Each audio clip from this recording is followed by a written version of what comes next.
That's John from John and Ralph's. Yeah. But so, I clearly overreacted. Robin was right again. I listened back, and I think Robin had the... You got a lot of hate mail. People losing respect for you. And people had respect for me? Yeah, they were like... They didn't know it until they lost it. We don't like Artie anymore. Right. But there was a lot of people on your side. There were a lot of people who wrote Well, it. there were about 150 people at the Best Damn Sports Show taping that all were on my side. Well, there you go. Someone told me they heard that high-pitched Mike. Is he here? Because I heard he was making out at a bar the other night with a guy. Wow. Really? Here's what I heard, Howard. What'd you hear? The report I got was that I'm hearing a lot of reports about him, actually. Whoa. One of them was that he went out with a guy that even he sort of felt was out of his league, so he couldn't get any. And then I heard he's been sort of interested in a guy who was like sort of an American Idol reject, like one of those people who tried out but never made it to the main show. Oh my God! What's happening over there? Artie's covering his face so he doesn't make any jokes.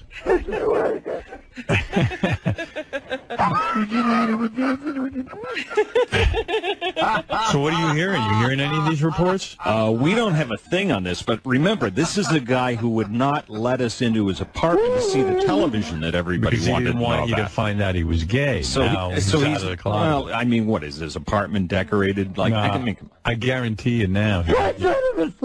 I guarantee you now he let you in his apartment. I don't know about that. I think he was trying to hide it. Yeah, probably you would have walked in and seen that he was gay. This is what the guys are telling me, because it's fun. It's just great because you realize being gay and straight, it's all the same stuff. He met a guy. Yeah. Guy was really good looking. Was talking. Was talking to him. I guess they were like flirting, and like he was buying the guy dinners and stuff. And then he went to a bar. He thought it was sort of like a date, and then the guy was making out with another guy.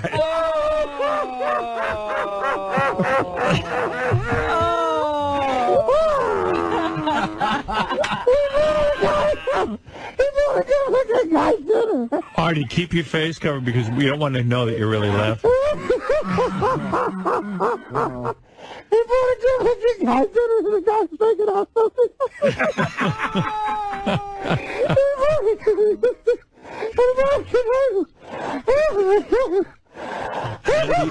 How did he meet the American Idol reject? The guy hangs around here from time to time. He's been at some shows here.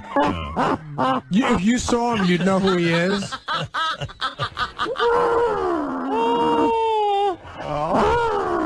So he met the guy here?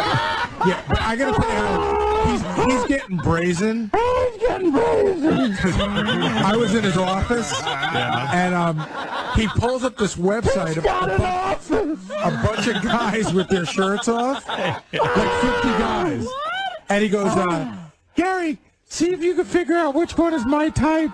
So like I had to sit there and guess which shirtless guy was his type. And there's a blind guy.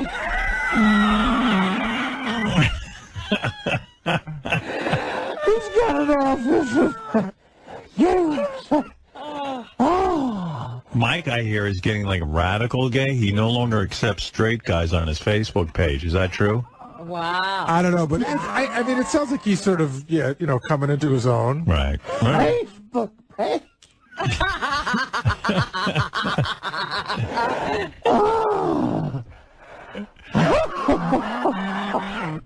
Brazen Facebook page. Oh, good looking guy. Oh, my goodness.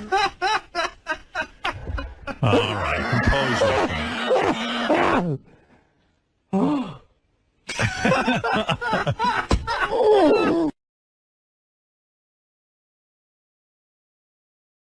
Hi, Will. It's me, Eric.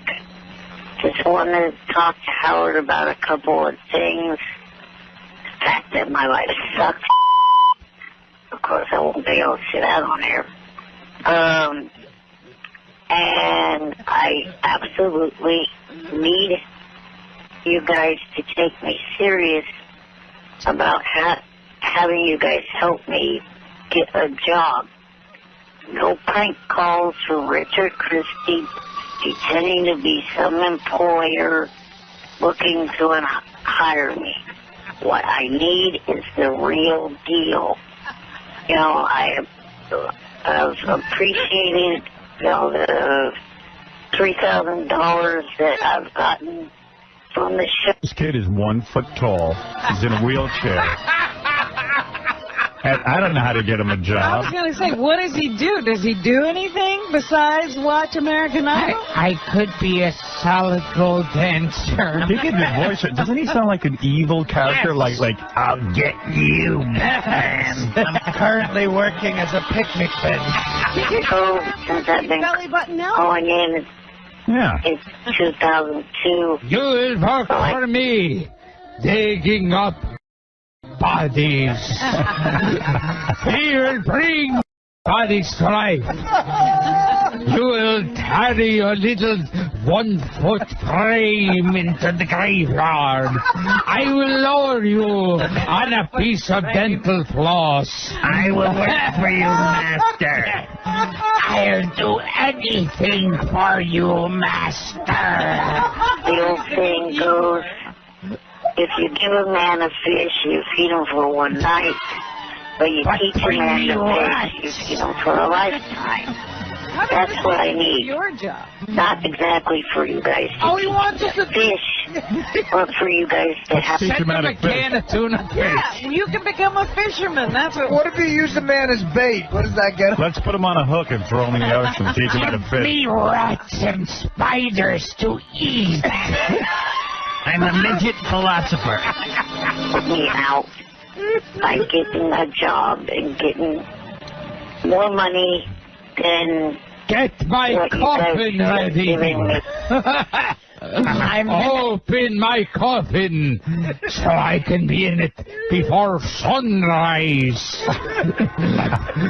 You 1 foot freak. Yes, master. Here is a bug I caught. You may eat it for breakfast. Thank you for the bug, master. Thank you, sir. Thank you for the spider goulash. And plus more money than what SSI gives me a month, which is a joke to be stuck on SSI. That's why I'm so desperate to get a job. Bring me young Please help virgins me to out drink here. the blood of. Okay? Bye for now. Where is he? Eric, out. I'm in my underground land. Come beat me, you 2-inch freak. Leave young virgins together. Yes, master. Let's dig up bodies and we'll attach the electrodes to the nuts and bring them to life. You have to put my brain in a normal person's body. Please, master. You said you would take my brain and put it into a regular midget's body. Who's 2 feet tall?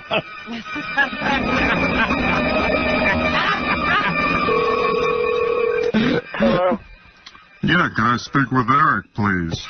This is him.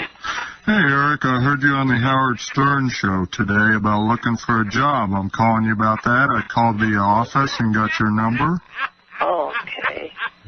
Yeah, my name is Buffman. I'm the owner of CWA California Wrestling Alliance. I hear you're into wrestling. Yes, I am. We'd love to get you involved in the organization. I have to think about that. Well, can I tell you a little bit about it? Sure. Okay.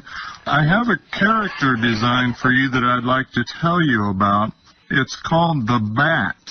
What'll happen, your partner will actually throw you at the other wrestlers, and you will latch on to him and bite their necks. Would you be interested in that? Actually, no, I would. This doesn't sound like something I would actually be interested in doing. I was going to ask you, too, are you afraid of heights? No. Well, because we were thinking, too, if you're not interested in actually having the wrestlers throw you, we might drop you from the rafters once in a while. We've actually designed this costume with working bat wings that would allow you to actually glide down from the rafters if you'd be interested in that. No, thank you. Eric, you know who this is? No. Take a guess. Captain Jenks. Guess again? I don't have any idea. It's your arch nemesis. Oh. Do you know? Yes, Richard Christie. How you doing, Eric? I'm all right. Did you think that was real? No, because I've never heard of CWA at all. Oh, so are you mad at me? Yes. Master, we must get Richard Christie. Wait a minute, this isn't Dick. Master, we will get him tonight. We will get our revenge on him. I will lift you up, and you will spit in his face. You mean Buffman?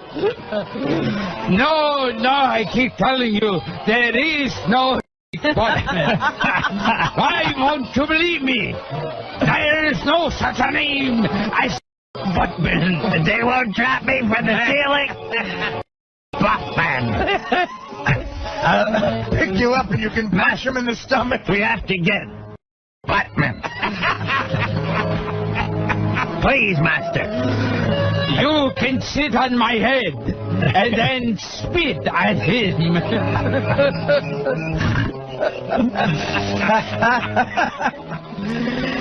I don't want any more calls from Richard Christie. Yeah, my arch nemesis.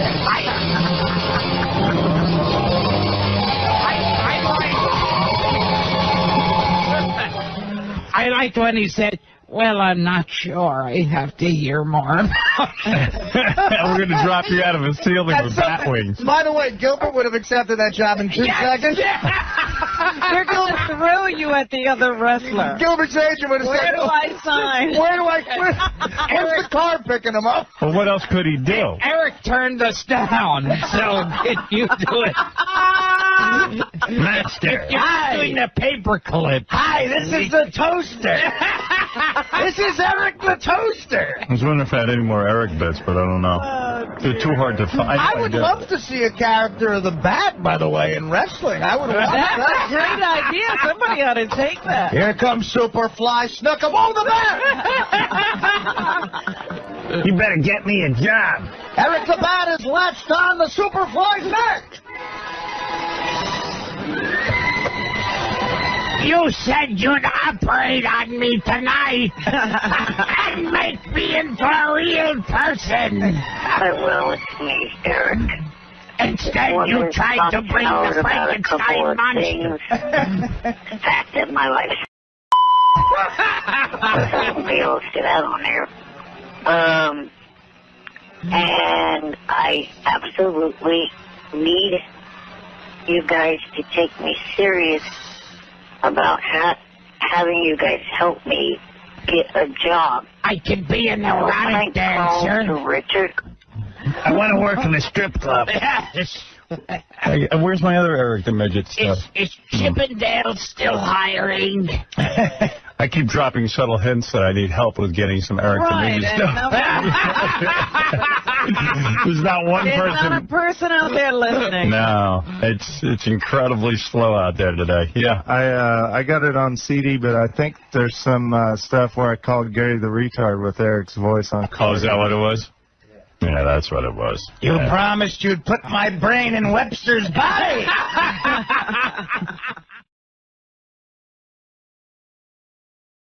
asked you to do a benefit for Prada Willie? Well, listen, this was awful. This was just the worst night of my life. I mean, guy did a good...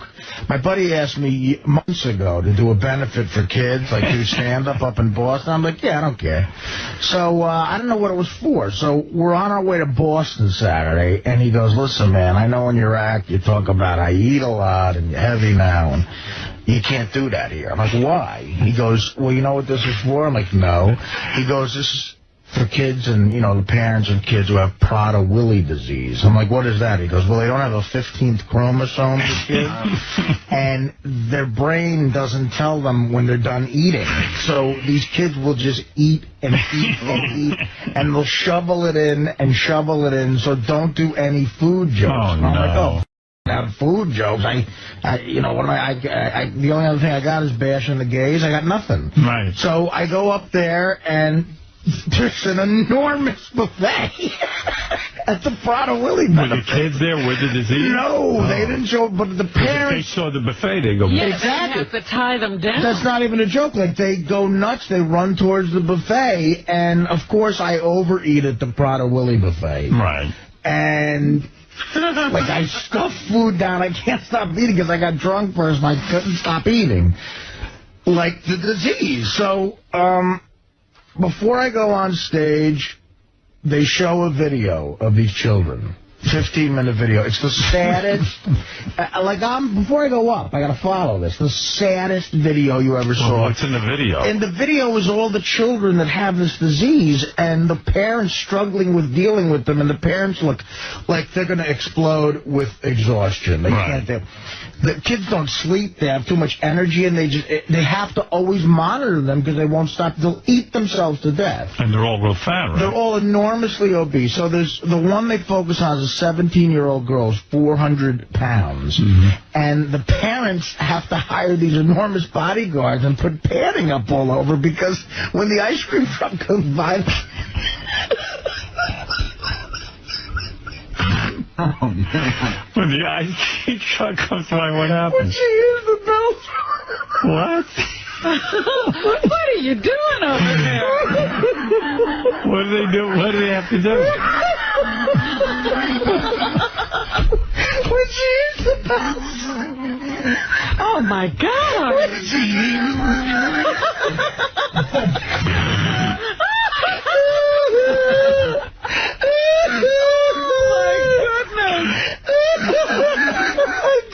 I'm sorry, God. I'm sorry.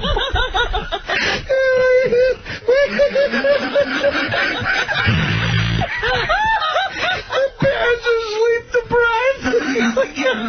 When she hears the bells of the ice cream truck, she gets up and goes, ah! She's just jumping around. You're very sensitive. Thunderous. The house is moving. Boom, boom.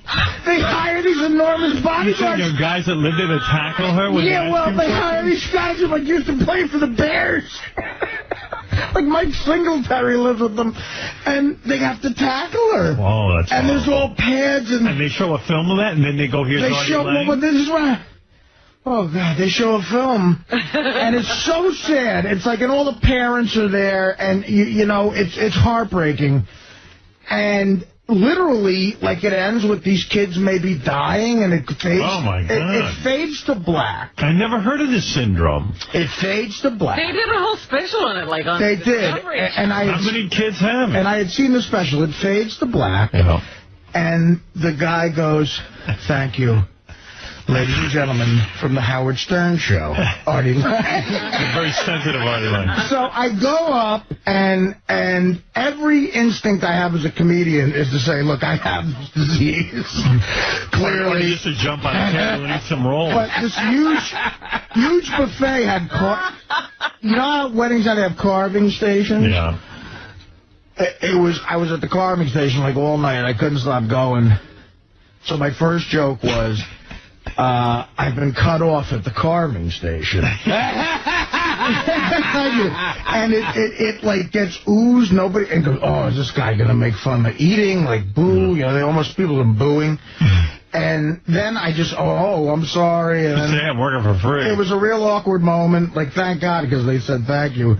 And then I went into some jokes about the Red Sox as it was in Boston. And I made a joke about Bill Buckner. They booed it. Now I'm bombing. Went over the crowd. I don't know what to do. So at the end, there was an old guy not laughing in the front. And I got mad, so I got dirty. Because I was being clean, I got dirty. And I said the joke. And when I said the joke, the old guy goes, he loved fun. So I just ended dirty. And exactly. Hey, look at this. And then I got off the stage. It was, I mean, they were happy. Like, they were happy I went. But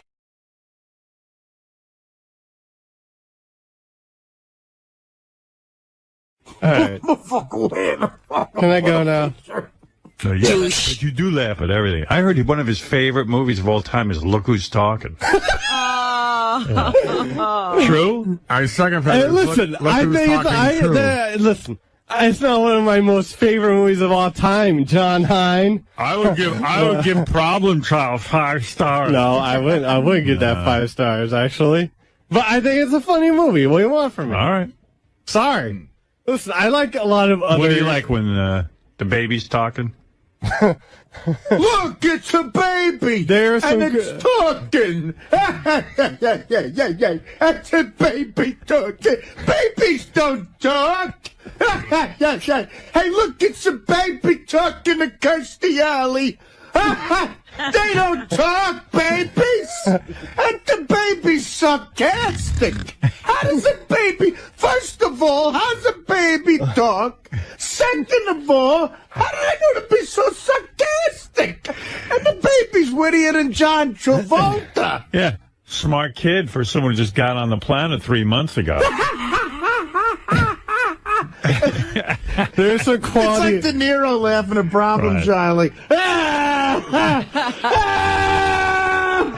that's a baby.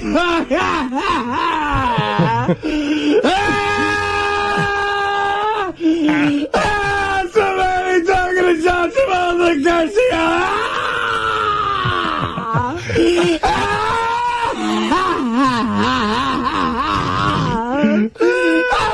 There's a baby fucking talk. I am fucking so bad. I don't laugh quite that hard. So it sounds like a JD's house? No. It's an infant. It's a infant. It's an infant. I can't even breathe. I can't breathe.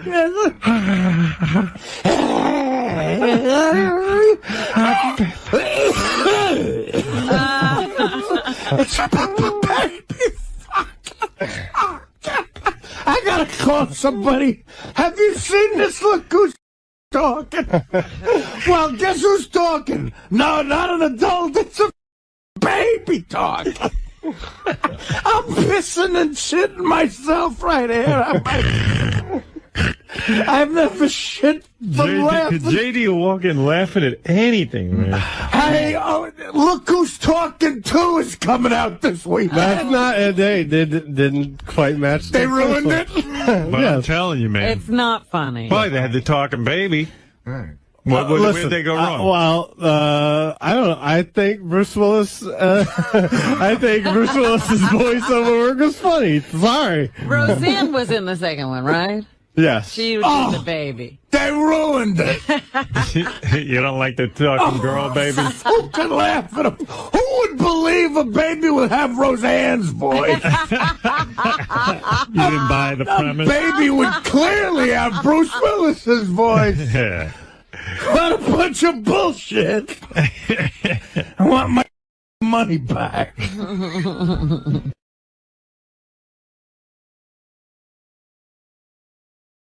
Do they have the audio of that flipping or the video? Of what?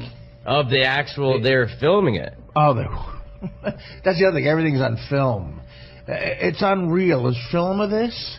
Yeah. Mambo. Why does it? You know, I've done some movies, shot TV shows. Why does it take 4 hours to set up a shot when a kid with a phone can get a perfect shot of a cop shooting a guy in South Carolina? You can't see him on my camera. My shit all fucked, so it don't even matter. Oh, shit! Oh, Jesus! Jesus! Jesus! Lord Jesus! Jesus! Oh, Jesus Christ! Oh, Jesus! Jesus! Oh, Lord Jesus! Lord Jesus! Oh, shit! Whoa! Whoa! That was awesome! Awesome right there, dog! I thought he was dying! Oh, shit! Oh, shit! Oh, Lord Jesus! Oh, Jesus! Get the water, nigga! Jesus Christ! Lord have mercy! Get the water, nigga! And do it, nigga! Oh, bootleg fireworks shit! Oh, shit!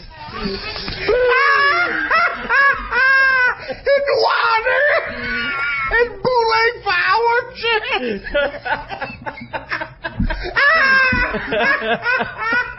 They hit the wire, nigga? What did he say? Get some water. Get some water! Shit! Oh, shit! Oh, Lord Jesus! Oh, Jesus! Get the water, nigga! Jesus Christ! Lord have mercy! Get the water, nigga! Go down! Oh, shit! Oh, shit! Get the water, nigga!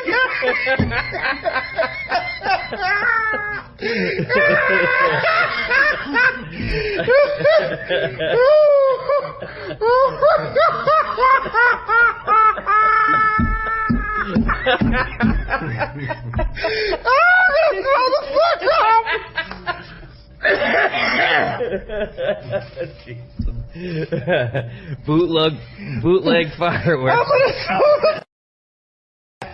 Is that Pierre Paul saying that? What really happened to you on July 4th? So normally on the 4th of July, we got a lot of fireworks, you know, got cookout for the kids, you know, music. They have certain firecrackers. You know, the one I was holding, you know, I thought it was a different one, but it wasn't. And it just went off in my hand right away. But you didn't have time to even throw. I didn't have time. I was throwing them all night, you know, and then I light the last one up and... What the fuck is that? If that was Pierre Paul, get the water.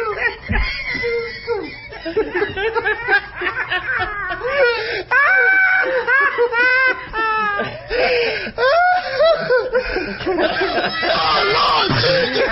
Oh, Jesus! Get the water, nigga! What is that? That's not the internet. Where did you find that? Where did you find that? That is we have tape of.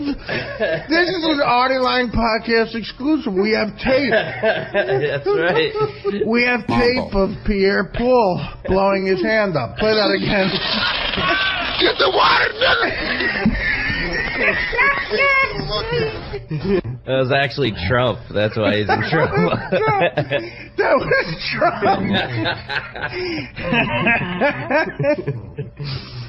Holy shit, that's the funniest thing I've ever heard in my life. I sent that to Dan. I was like, they had a video of it. I don't think he actually watched it, but oh my god, I'm gonna throw up too. Holy shit. Holy you know what was great about that was I really thought that was audio. I know. You had me, and I keep going, how come this isn't all over the place? Oh, that was the greatest joke anyone's ever played on me. My ribs hurt. Oh, Jesus! Get the water, nigga!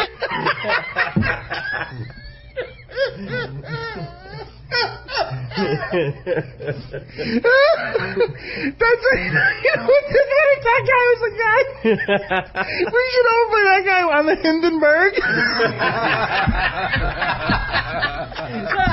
And that guy saw the Hindenburg going down like all the humanity. All the humanity is out. Get the water. Bootleg Zeppelin. What you crazy? Get the water. That was my happiest moment ever. But as soon as Flippin' did it and I could see Artie getting serious, like, oh my goodness, this is... Oh. You thought it was really him. I thought it was like, him. Oh, he's going to laugh like crazy. I thought it was him. Where did you find that? That should be, if you Google greatest piece of tape of all time, that should come up. I like the loud. L-A-W. Loud? Loud Jesus? Loud Jesus. It's like the Fred Sanford. Oh, I'm coming with you. I'm coming with you. Oh, Elizabeth. Get the water, Elizabeth. Elizabeth, get the water. I'm coming to see you, honey. I'll be the one with no hands and I'm 80 in my other hand. I didn't have time. I was throwing them all night, you know, and then I lighted the last one up and...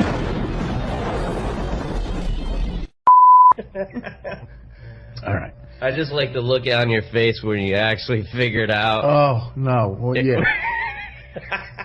All right, you have to stop laughing. No, I know, but dude, that's one of those things where when you wake up in the morning, you just hope you laugh that hard. I know.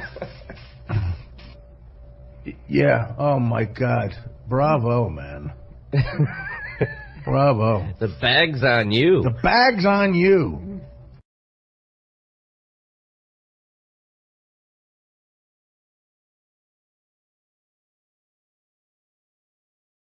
The blazing aftermath reveals the extent of the disaster, an inferno which became a flaming tomb, a twisted mass of girders, the seared and scorched skeleton of what was once a mighty airship. Oh, Lord Jesus! Oh, Jesus! Get the water, nigga! Jesus Christ! Lord have mercy!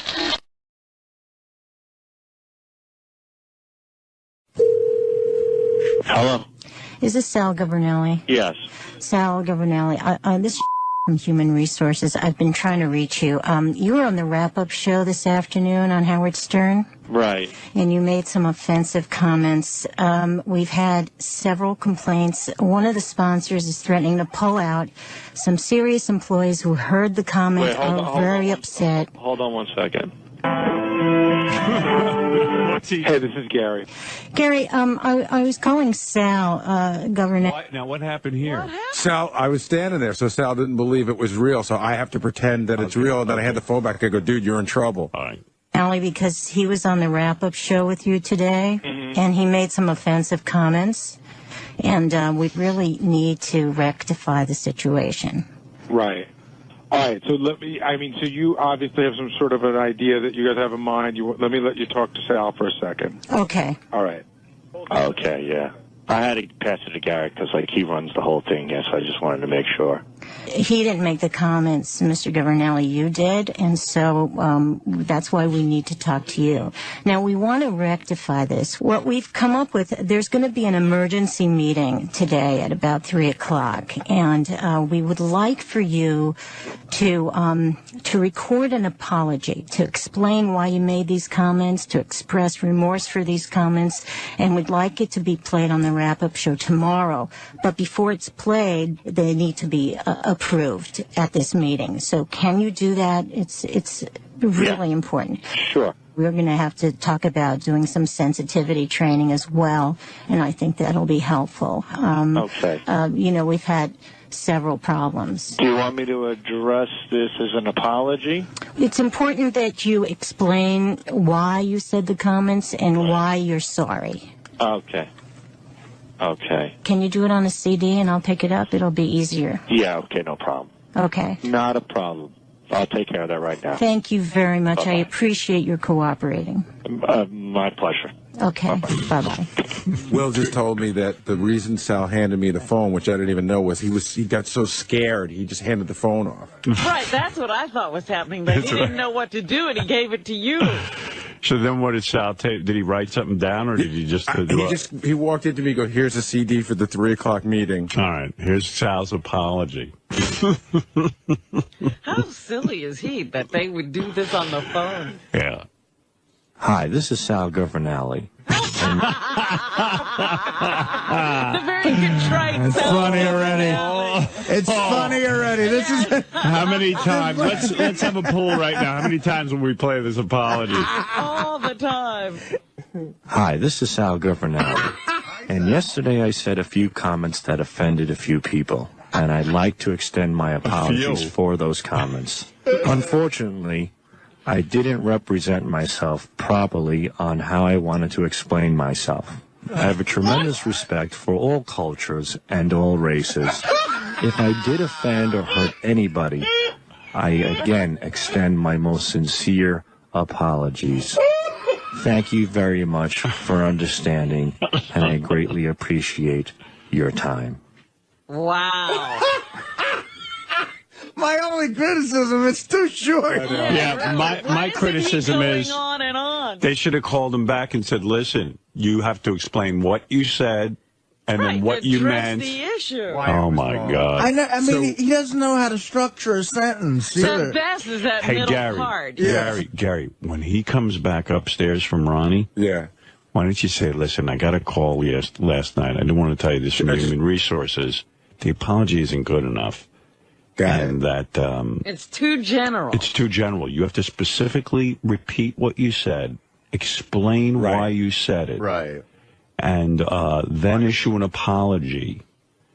And an apology to all black people and all peoples of this planet. African Americans. Also, you have to explain why it's wrong. You have to let people know know why it's wrong. And tell them you need it in like 15 minutes. Got it. The more he has to explain himself, the better. So meanwhile, after Sal cut this, then he's running around freaking out. Well, listen, I went down and had lunch with some friends. I came back up here, and he was crazy. Wait. I did it now. He was shaking. Here's the rap. What he was talking about. The rap is, he goes, you see what's going to happen? Once you make the apology, you see what happened to the guys at BAB, you see what happened to the guys who wrote the Tsunami song.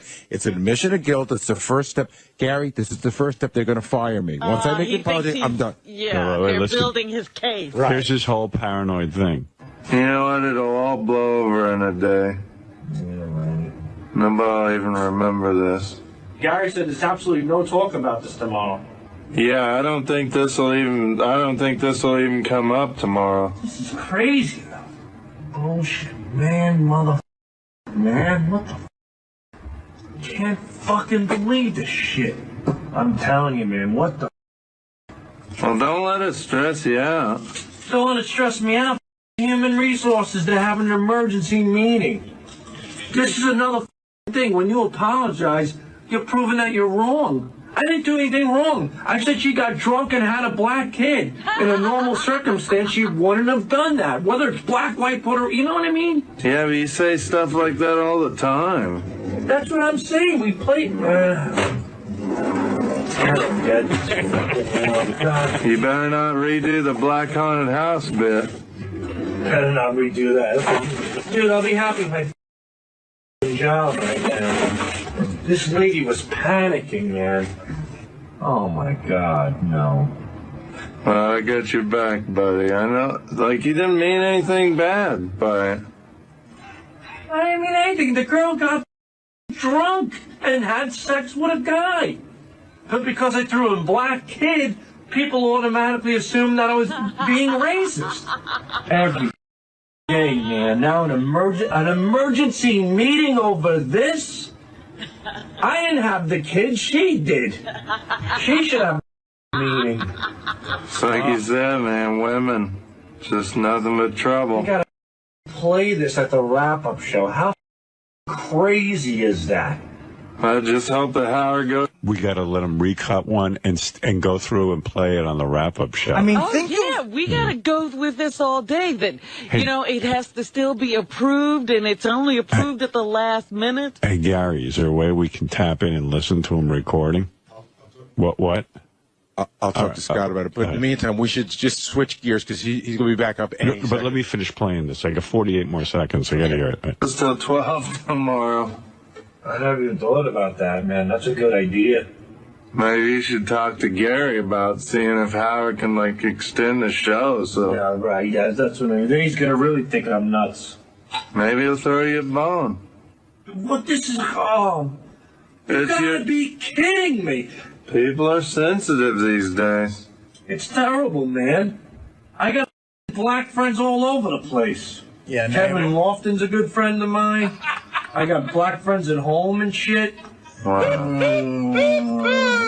Just look at it this way. At least this isn't as bad as getting caught jacking off. Damn it. I'm going to stick an apple in my mouth every day for the rest of my life. I'm not even going to talk anymore. Robin's a friend of mine. We're not friends. Hey, you didn't make his list of black friends. All right, look, we've got to shut up now. But think about everyone's in on this who's listening. Just make it like what? Just one quick point. Like we're whispering now, what he won't hear. He said Andrea should take the meeting. Like what? Yeah, they're gonna have a meeting for her. Even if she did something wrong, she doesn't work. It's just all wrong. There's no explanation. He doesn't understand anything. Hey, by the way, so let's go back to Artie on. Well, what was your second question about it? All right. Well, the best sports show. First of all, right. I'll start the bit over again. Okay. How much it costs, but I can't. I would have Sean tell you if he'd come in. I'm actually thinking of buying like 300 of these and sending them to people. Oh, my God. For Christmas. Oh, you could. I'm not kidding. You want to. I'm making a major purchase. Yeah, sure. Thank you. I hope they got the production up. Oh, I do it by myself if I had to. Yeah. I do it all the time. Don't you think people would love that? Yeah. I'm doing it. Hysterical. I'm doing it. Head. I'm going to buy 300 of them. Okay. Thank you. Make sure you get them out. All right, I will. Order early. Beetlejuice head. How much for your actual head, if I want to buy that? Oh, it's pretty much. Yeah? What would you charge for that if I just chop off your head and take it with me? That's what I don't know. You wouldn't do it. $200? $200 chop my head off. Chop your head off, and I own your real head. I stuff you, and I put you right on my mouth. How do you stuff my head in there, Howard? All right, what do you want? Do that to me? You want $1,000? That ain't right. No? You can't even talk Beetle into that. Try to trick me, huh? How about $1 million? I chop your head off, and then stick you... my head. I probably still need my head. You don't need it. Yeah. If you want to know how much the beetle head is, go ahead. Go to jollydwarf.com. I'm going. Let me say that again. Jollydwarf.com. How much for the real Beetlejuice head? There's no figure on that. What you mean no figure on that? On your head. How do you know? You been there? Yeah. How do you know? How much, Beetle? How much for your head? I don't know, but you want to know? Pete, I want the real head. I want your head. My head? I got a big head. You got a beautiful head. But how much? But I want to own it. You want to own it? I want to chop your head off and own it. You can't chop my head off. I need my head. No, you don't. For what? What do you need your head for? What are you using it for? You ain't using it for anything. Oh, you use it for art. What else? Yeah, I want to use it like I want you to live on my desk. Yeah, put it on your desk and use it. Your head. My head, yeah. Yeah, your real head. You don't want to chop my head. I want to use my head. I'm not a con artist. I signed a new satellite deal. I can afford your head. Name your price. Oh, you can name the price. $200? Hey. All right. Done deal. It's a done deal, buddy. Done deal. $200. Where's my wallet? When do you get it? Yeah. Got the Sean chopping his head off in the back. I need a new hat rack. Need no new hat rack here. Gary, bring in my axe. I want to collect my head right now. You got like yours. Let me ask you something. You know, I collect skulls. Yes. And I only have one human skull. It's a Chinese woman, actually. Yeah? But I could imagine, seriously, after you die, which I hope it never happens in my lifetime, Well, I wouldn't die there. but after you die, I would want to own his skull. How much would you pay for that? For his skull? Yeah. 10 grand. All right. I'm serious. 10 grand? Okay. After you die. Give me 10 grand, then you. No, I'll give you 10 grand once you're dead. Well, I'm done. I ain't died yet. All right. Well, you just keep that in mind. You got something to look forward to. All right. Anyway, everyone go to jollydwarf.com for Beetlejuice's head. That's right. If you want some Beetlejuice head, you got to go to jollydwarf.com. All right. If you want to do 2 different outfits, or they just come in swimsuits? I think swimsuit. Yeah, that's the way to go. So that's part of their appearance. Okay. Then you got personality. Right, you'll do the personality test. Yeah, you do an interview. Yeah, we don't want any whiners. So it's personality. Why, I don't have a leg. Why? It's personality. My life's so hard. Why? I don't have a leg. I'm ugly. Yeah. So you're judging them on 3 areas. Why? I've got no appendages and I got one eyebrow. Why? Got an enormous nose and fake teeth and no arms. Why?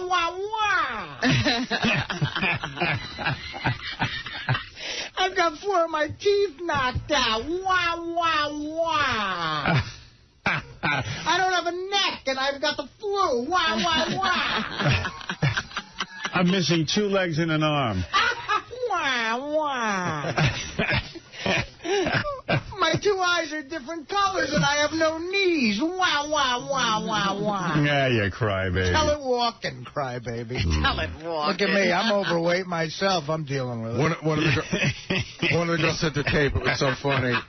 She's like, here's what I look like. And she's wearing a dress, and she goes, here's the stump, and she pulls off her fake leg and throws it, and she goes, and here's the rump, and she turns around and lifts her skirt up. No, that's a girl who should be in the pageant. She had a lot of personality. Yeah, I got a stump. Why? Almost all of them are from... Toughen up, honey. Almost all of them are from where? Almost all of them are from cancer, except one girl... I lost a leg from cancer. And I'm a hemophiliac. Why? I didn't investigate the whole thing. One girl said something about losing a hand in a lawnmower accident. Ooh. Chlamydia victim. Legless hemophiliac. You think she'll be whining about that, Artie? I lost my hand in a lawnmower. I dropped my crack pipe in the blender and it went on puree. So, Artie, as one of the judges, you're going to be looking for a chick who's kind of upbeat. Yeah, tough. Yeah, tough. Someone who can face it. I've got AIDS and no feet. See, one of the girls is like a triathlete. She sent me video of her throwing out the first pitch at a Major League Baseball game. Right, that would be... Yeah, that's the kind of girl Artie's looking for. That's nice. Yeah, she's not complaining. She's not complaining or bitching about it. Oh, I got no legs. Could you help me up the steps? Like, it's easy getting up the steps being 30 pounds overweight. So you don't want to hear Where's your ramp? Yeah. You don't want to hear any kind of complaining. No whining at all. Right. Nothing. So you're saying it's... So the personality thing's going to be interesting. So it's looks, amputation, and personality. That's the biggest category. Yeah. For me. Shouldn't they have to do some physical activity, or is that too weird? We didn't tell them It depends. I mean, if you give them a physical activity and everybody's missing would it be fair? The same thing, Right. or different things, and it's easier for a legged person to do, it would be wrong. I've got no extremities and strep throat. But you bring up a good point now, Howard. I can't scratch myself. Are the girls coming in with or without got the an prosthesis? itch but no arms. I've got an itchy leg but no arms. And it's only one leg. Are the girls coming in what? With or without the prosthesis. In other words, you want them to come in They with can it? come in with it, but take it off. They got to take it off. It's up to them. That's their choice. They have to decide on presentation. Because even those are weird. How one of the then girls... how do you see what's, Oh, you can see, Robert. Like one of the girls... No, they take it off. Well, that's what you're saying. It's their choice. I'm saying I want to see. Oh. See, one of the women. Okay. See, some of the women have legs. Yeah. Hello. Who is this? It's Rusty. Is Bob around? No, he's not, but I could give you his cell phone number. All right, well, could you just get him a message for me? Yeah, hang on a second. Okay. All right, ready? Yeah.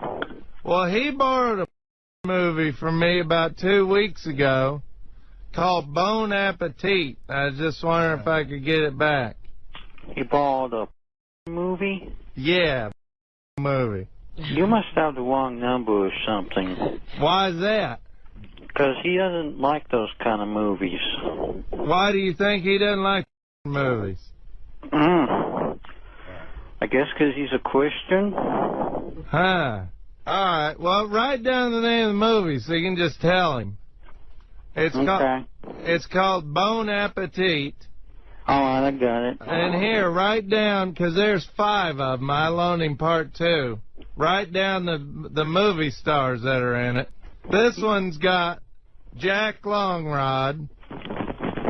Write that down. Patsy Pissflaps is in it. You got it? Yeah, I got it. Kenny Curve is in it. Now, just read that back to me, because I'll make sure he knows which movie it is. Okay, Jack Longwide, Kenny Curve, and Patsy, what's her name? Pissflaps. Miss Flaps? Pissflaps. Okay. And Frankie Fudge Packer's in it, too. And Tammy Twat Lips is in it, too. Okay, I'm running out of room on my paper. You got the last 2 names? Can you read those back to me real quick? Frankie Budge Packer, Jack Longwide, Kenny Kurcock, Patsy Tissflaps.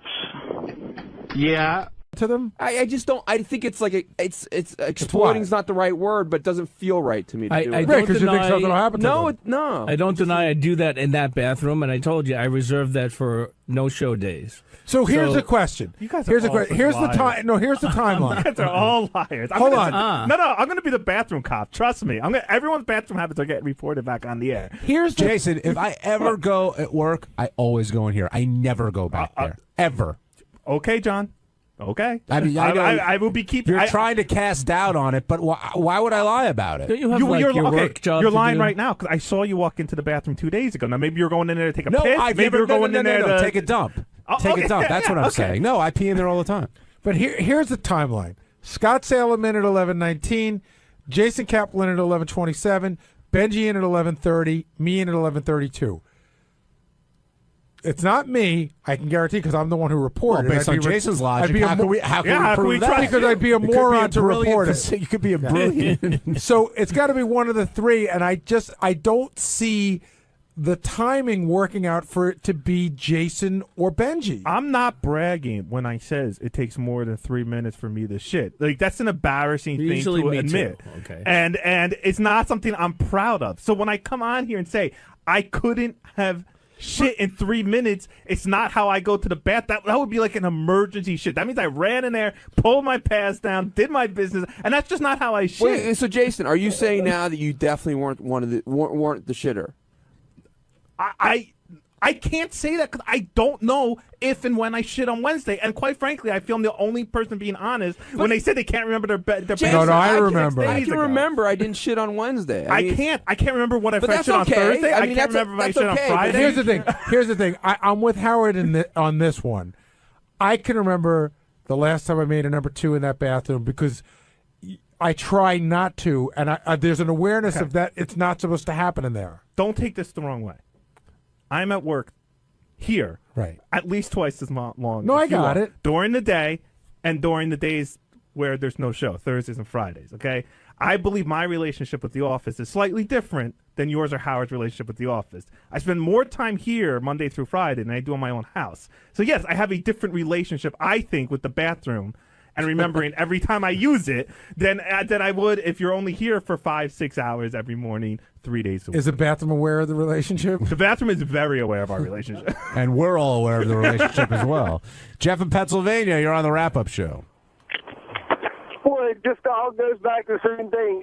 Everything's pointing to Jason McGarry and his favorite line. Oh, I got to defend Jason on this one. Well, how is everything pointing to Jason? Listen, hold on. Let me finish my sentence. Look at the timing. The timing just doesn't make sense. I'm not saying he emphatically didn't do it. I'm saying the timing doesn't seem to work. Scott, are you positive? Like you just said with everybody else, you remember when you took a shit in there. Scott said he didn't. Benji said he didn't.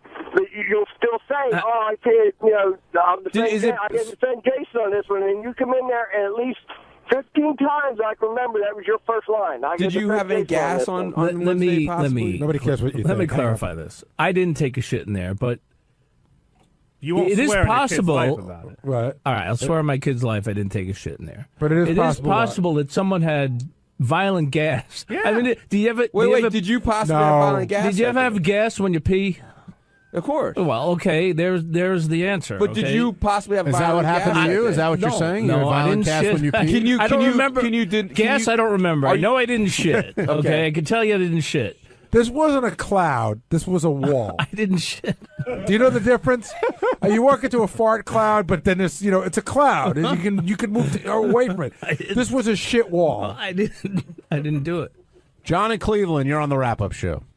Hey, how you guys doing? Hey, John. Listen, there's no doubt about it. Okay, Benji, I don't like you, but I believe that you didn't do it. Thank you, Jason, you're all right, brother. And if you weren't, I would tell you you did it. You didn't do it. Scott, you fat, lying piece of shit. Just thank you very much. Own up to it. You did it, I'm telling you. The timeline is there. No, there's no time. The timeline means I entered. You don't know how long I was in there. So tell me how long I was in there, and then I'll tell you. Scott, do I have to get video? Did you ever fart when you pee? Come on, Scott. Hey, Scott, I do have a question. Why were you there for like 9 nothing wrong with taking his shit. minutes if you were nothing He wrong wasn't. Hold on. He wasn't there for 9. All we know is what time he went in. There's no way to know when he left. We need like a photo. Well, actually, there is a way you can know. If you do get the video, you can see when somebody left. Well, we don't have video that's on the bathroom door. We only have it of the hallway. But Scott's got to pass by to go back to where there he should was. be like an automatic photograph when you sit down on it. Again, if I knew I did it, I shit really bad on Wednesday and I left first of all, I would admit it. Number one, flat out, be like, yeah, I fucking did it, caught red-handed. I just don't remember, but I will take you through my shitting process since everyone seems so interested in it. No. I'm not that interested. Some people do say, please don't. That's all right. I try, unless it's an emergency, which I can count on my fingers the amount of times there's been an emergency, and there wasn't one last Wednesday. That I could state. That I don't like using that bathroom to do a number 2 while the show is on, and 11:30 is still showtime because all of Howard TV is here. All the radio guys are still here. There's people knocking on the door every 3 seconds. It's not a comfortable situation. Right. And I know this about myself, that when I do it, it's in the afternoon. I prefer not to use the thing out here either because it's smelly and there's 500 other people shitting. So again, unless it was an emergency, that would be breaking my normal habit to go at 11:30 in the morning. But 11:30 was not showtime. No, people are still around. Until 12, everybody's You know what? here. A lot of the it's Howard crazy. TV guys were talking about this. If any of you guys want to come down here and point the finger, now is the time because everyone seems to be denying their participation in this. Scott in Michigan. What do you mean? The Howard TV guys were saying when certain people leave, you can smell it, and they could speak for themselves. Scott, you're on the wrap-up show. Hey, how you guys doing? Hey, I love how everybody's just passing over the fact that Gary didn't do it. Gary, what a great offense. You took a shit that smelled so bad that you even were afraid to let anybody know you might have done it. That's it. You caught me. That's awesome. I swear on the life of my children that you're a douchebag. I mean, it does fall great, into Gary. those who dealt it, smelt it argument, Gary. Guy does have a point. I swear on the life of my children, happily, that I did not take a shit in there. Jason, I respect the fact that you admit that you go in there, and you're actually coming clean about that. Yes. But ultimately, I think this is pointing towards you. because you said you gone there. You can't remember. Maybe you did. Maybe you didn't. Benji, who knows? And Scott, I mean, he swore on the life of his kid, and he never does that. What do you mean, who knows with me? I listen, whether you believe That's for it or everything. not, We say that about you for everything. I'm giving you a definitive thing. I did not do it. I completely remember. I completely remember walking in there and the smell. Gary, I beg you now. Go pull the videotape from the hallway. I want to know exactly how long I was in And the if you get the video, I don't need to you'll know. see. No, I want to know exactly when I left. And I you'll want to see know if my I'm not reaction in there. If when I'm I not in walked there in, for like, a minimum of a pull minute back. and a half, I did not shit. End of story. Well, it's hard to because you may not have come right back by the camera. You might have gone and chatted with somebody right. No, after isn't that camera right in the hall? No, you got to come down. It's Well, we not need on better the bathroom cameras, door. though. You can't disprove a negative. I can't go on here and say, oh, well, 100% wasn't me. I can't sit here with 100% not me. I feel I'm the only one being honest, admitting that they take shits in the bathroom. Sorry, I don't believe these two guys when they say they don't remember. Jason, That's my I do remember. I did not defecate here on Wednesday. I don't- absolutely remember Okay, that. we'll take your word for it. I mean, that's all you're asking us to do is take your word for it. You're right, but Okay. don't say it like it's not. I don't take your maybe word for I believe that you don't. It's not that unusual for people to remember when they shit and where they shit. It's not that rare. Maybe it's rare that I'm the one that doesn't remember when they shit. I don't know. I don't keep a logbook. I know I shit this morning before I came to work. That's the last shit I remember taking. And what was the problem with How long did you take? What was the problem with Too the long. with I the was waiting. newspapers? You were being accused like So a while ago, like I'm talking a year and a half ago, Tracy came up to me and started talking to me loudly about newspapers in the bathroom, because I do take newspapers in the bathroom, as do several other people here. I won't name them. But she was saying that I was reading the papers and leaving them on the side. I wasn't. I was reading the paper and throwing them out. And I told her that at the time, and I told her who I thought it was that was leaving the papers stacked up, and she confronted that person. Then a year later, I'm sitting in the hall, I'm talking to Tim's assistant, Sarah. Who's very cute. You need to know that. Very cute. And we're talking about work, and Tracy comes barreling out of her office in her Tracy way and starts screaming about, me and my fucking shits, and she's had enough of it, and I leave the papers, and blah, blah, blah. And I got pissed, not because she was wrong, which she was, but because I'm sitting here and I'm just trying to talk to a girl in the hallway, and now my stories about my shit are being thrown out everywhere. I didn't appreciate that. I didn't think it was necessary. Tracy and I are fine. But it's not me. It's not me. And now I go and I report every time I see a newspaper in the bathroom. I report on it. Did you address that with her? How when you were talking to Sarah, you felt sort of uncomfortable? I don't. You know what? I yelled. She yelled. We both didn't talk for a day, and then we both pretended it never happened. Did you try to explain it to Sarah at all that you don't really? No, Sarah was gone by the time Tracy and I were done yelling at each other. Did you guys ever see the episode of How I Met Your Mother where Jason Segel does a whole plot line about how when he walks to the bathroom with a magazine, everybody knows he's going to take a shit? Yeah, he went to the other building and he had to hide it. Tom Chiusano had a whole edict about it at K-Rock. Sales guys weren't allowed to bring newspapers into the bathroom. It was a whole thing. Tracy, I know there's been issues with this bathroom really from the get-go. Has it gotten any better, or do you think people are still disrespecting the It got better privilege? for a while.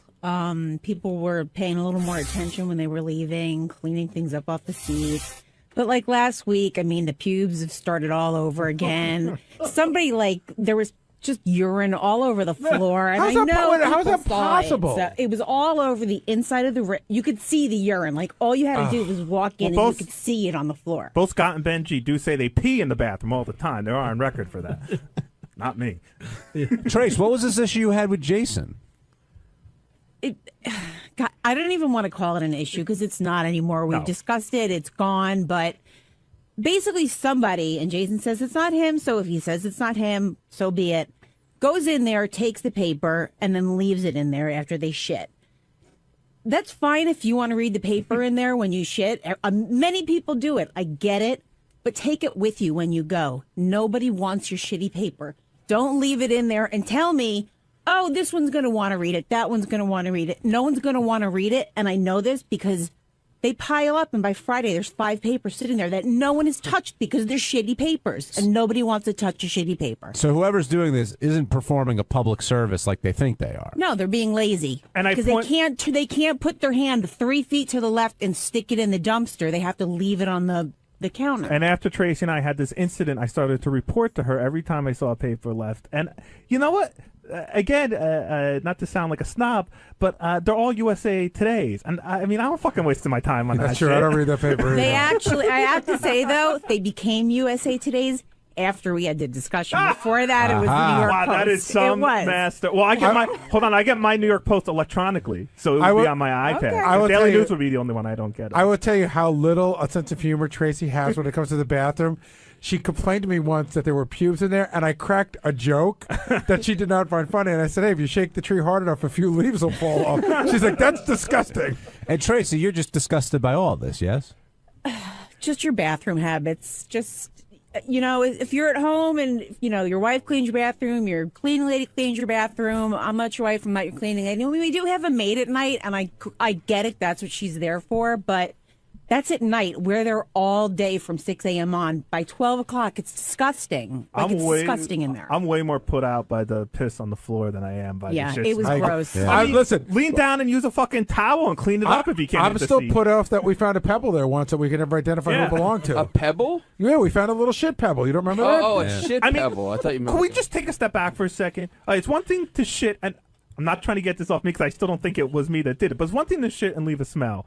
It's another thing to piss on the floor, see yourself piss on the floor, and then walk away. That, to me, that's crazy. That is like, pick up a fucking paper towel, bend down, and fucking do what you got to do. Don't leave piss on the floor. Do you think there's any chance that somebody pees and doesn't know they hit the floor? Yes. Not this time. No, not this no. time. No you know way. what? 'Cause I've done it before. I've missed, whatever. But I've cleaned up afterwards. I go, oh shit, and I get a paper towel and I I've clean up. only ever missed, to the best of my knowledge, like when I was so drunk, and I haven't been that drunk here. No, because I know what Tracy's talking about, and I've seen it. I didn't come running, but now I will. I'm going to come running to everybody. By the way, you walk in, you see there's a puddle underneath the fucking toilet, and it happens it's somebody who doesn't drink a lot of water because it is bright yellow. You can't miss it. Somebody who might drink a very green vegetable drink. And by the way, speaking of our public bathroom, last week, I don't remember if it was Thursday or Friday, and I know I was taking the piss because I was at the urinal, but I was standing in a puddle of water. I mean, it was just the whole thing was all the urinals were under 3 inches of water. We've had these issues. We had these issues at K-Rock in the public bathroom too. The men's bathrooms are just by nature disgusting. That K-Rock bathroom was nasty. You have no idea. I mean, we found somebody was shaving in there. We weren't even sure it was mustache hair. We thought it might have been pubes. It was so fucking gross. Who do you think these newspapers are pointing to, Gary? USA Today? Well, I couldn't say. You mean who on the staff can't read a paper well enough unless there's graphs and pictures? Lots of colors. I got to think about that. Hey, it's Gary 𝗛𝗏, Baba Booey. On Tuesday's wrap-up show, we talked to the guy who goes on Craigslist and gets laid like crazy. That, of course, led us to talking to 𝗫ঞ্ι about his exploits on Craigslist. And then Ronnie came in and we talked about his alter ego, Rhonda, and how Rhonda likes some finger in her ass a little bit, not all the way. Here's how it all went.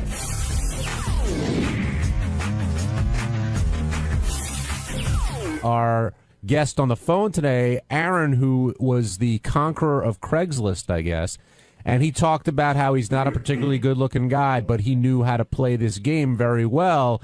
And 𝗫ঞ্ι, before you came in, we were saying today was the most eloquent.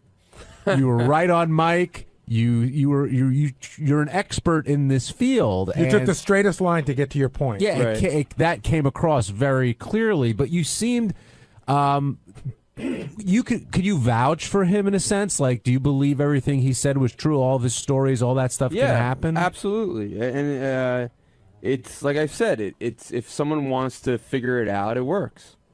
It's very interesting because interviewing him today was not that different from that night that we all went out to dinner with you and everybody at the table was interviewing you, and that's how I knew this guy was telling the truth, because what he talked about sounded a lot like what you talked about. Yeah. I mean, if you're in the right place, like you said, small towns, I can't imagine it working. But if you're in a place with a big enough pot, it's all a numbers game, and it's a niche marketing and knowing how to play it. Right. So you're appealing to these fantasies, and if somebody bites, you're in business. But you did have an issue with the picture, right? Did we? Well, he said like, use a picture that looks like you. I think for an uglier guy, that's not as, I would use one your best for a guy. For a girl, you should use For a guy, should use his best picture. And a girl should use her not Well, it so best? depends. Well, for dating purpose, this is different. For dating, a girl should use her worst picture. But for just purely hooking up, a guy should definitely use his best picture. And is part of the element sort of like the unknown, like you don't know who's going to show up at the door, and is that part of the there's an exciting, like walking somewhere in the middle, in 2 in the morning, and in some like it's kind of scary but kind of exciting. I was blown away by the show up with a blindfold, turn around. That's just to me. That just has trouble written all over it.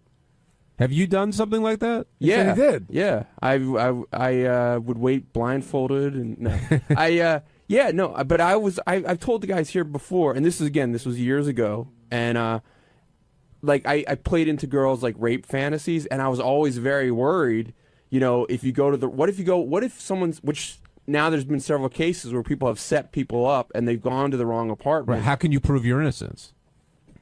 Well, the guy said he never, girls don't do that initially. There's a lot of girls that are into that fantasy that do that, and I would always kind of whisper first, like, wait, this is really you're really into it. I wouldn't just start, doing it. Ronnie, what do you think of this Craigslist stuff? Would you give this a shot back in the day? Absolutely not. Why not? I don't know. You never know what you're walking into. It's too risky for me. I wouldn't do it. Benji, what would you say was, aside from that, what would you say was, back in the day, was the most dangerous situation you were ever in, where you got the most nervous or anything?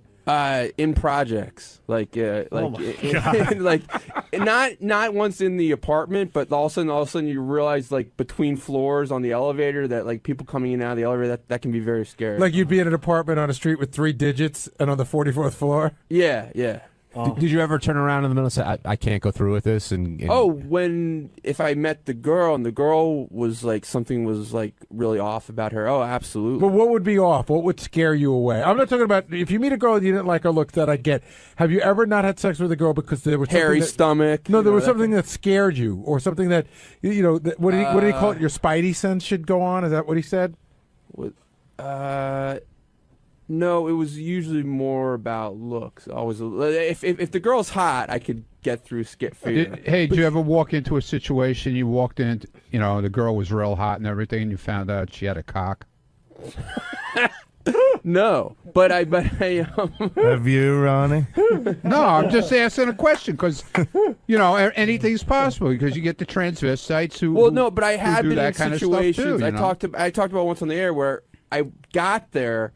And then I did realize, holy fuck, this is a dude. And so that's what I'm asking you. Well, okay, there was one. Was it a girl?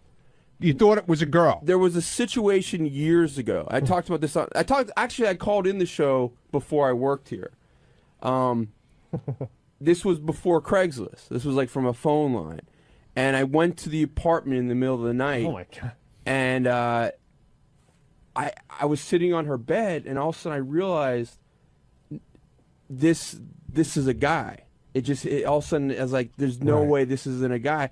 But it looked like a girl when you walked in. You thought it was a chick. I thought it was a chick. Did you reach down to check? No. But then she said to me, because she said that she was living at her parents' house. She said, you can't leave. I started telling her, I'm not comfortable with this. I have to go.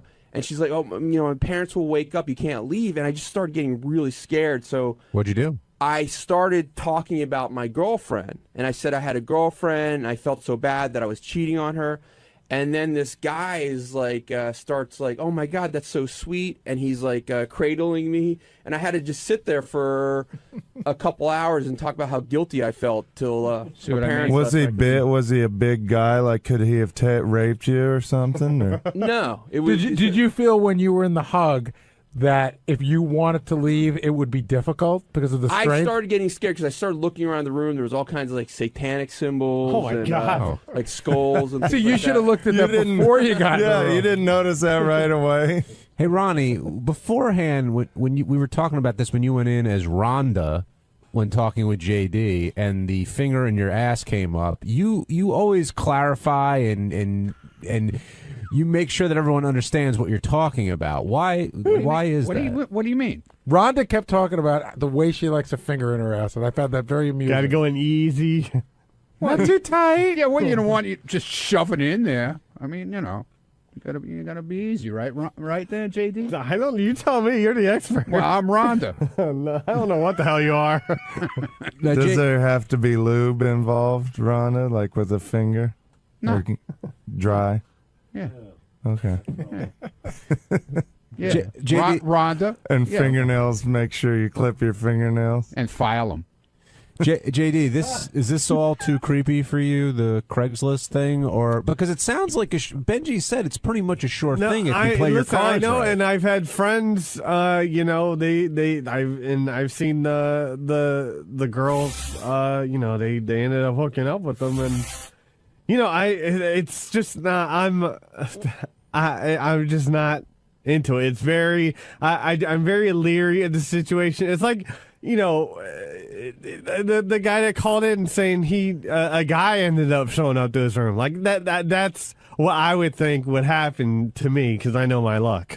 Is it because you have to put the work in? Because, you know, this isn't the girls just well, don't yes, show there's up. that. I am very lazy, so you know, there's a whole yeah. But do you think that girls are just going to want to bang you? You got to put some work in, right? No, I know. No, I know that. At least put a bag of popcorn in a movie. No, I know. I'm just. You know. I know. Even if it's in your hotel room. The impression I got from Benji is if you throw enough lines out in a city this size, you're going to hook up every night.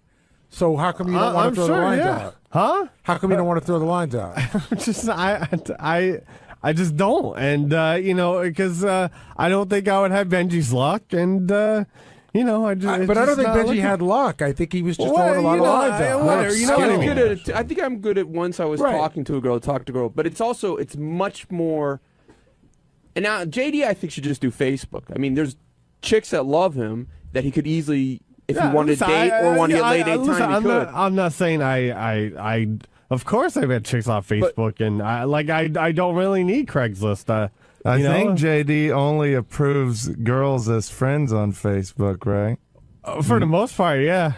Unless I know the guy. Because I get emails from fans. They're like, "Oh, JD wouldn't approve me. He said only chicks." Oh, hey, listen, sorry. But online is much more efficient than dating, and I think a regular guy can get much hotter girls much easier. Jay, you're on the wrap-up show. Hey, that's Ron, first-time caller. So I was listening to this guy, you know, give his spiel today, and was a little skeptical. And then Benji chimed in and said that he'd had success as well. You know, about 3 years ago, I was just leaving a relationship and decided to turn to Craigslist. I'm sure it was late at night. But basically, it was all phishing scams. Like all the what I thought were girls I was reaching out to. Where my email inbox was inundated with, like, go to this site to check out my pictures, and basically became unusable. So I'm wondering, has Benji run into this problem at all? Well, I don't do it anymore. But yeah, it's like you would get, you know, 70% of the responses would be bullshit, but you put things in to see if it's a real response, and you weed through that. That's, you know, it's not that hard. So where do you live? Also, there's some amount of work. Where do you live? Oh, we lost him. Oh, yeah. I think JD might have got discouraged, too, by that guy that made the film for the Howard Film Festival. Oh, when he got fooled. I'm discouraged by it seems like every girl I talk to, they just want to talk on the air and whatnot. I just don't want to talk to anyone. It makes me not want to discuss anything with anyone. That is the cool thing. I mean, you could go on something like that and not be JD. Oh, Rick, you're on the wrap-up show. Hey, guys, I don't dislike Ronnie Munn, but to me he's like the Korean nurse on MASH. It's like a little bit of him, okay, but sometimes Ronnie has to be in there every single time. Ronnie, you got to pull back, man. It's too much. Rick says you got to pull back a little there, Ronnie. That doesn't sound like Rick. The voice sounds very familiar. It is Rick. It is Rick from Pittsburgh. Yeah, well, I'm sorry. Yeah, I don't dislike you, Ronnie, but it's all... Look, dude, I don't really care if you like me or you don't like me. I'm not in here every day. I'm in here when they talk about me on the air. John asked me to come in. I'm in. If you don't like it, don't listen to me. Nobody asked you to fucking listen to me, Well, dude. I have to listen to you. No, you You're on don't the have air, to you listen to me. dumbass. No, you don't, you dumbass. Rick, do you Somebody put a gun to your goddamn head. Rick, do you think Ronnie's popularity has sort of gotten in the way of others' fame here, or people may be a little jealous?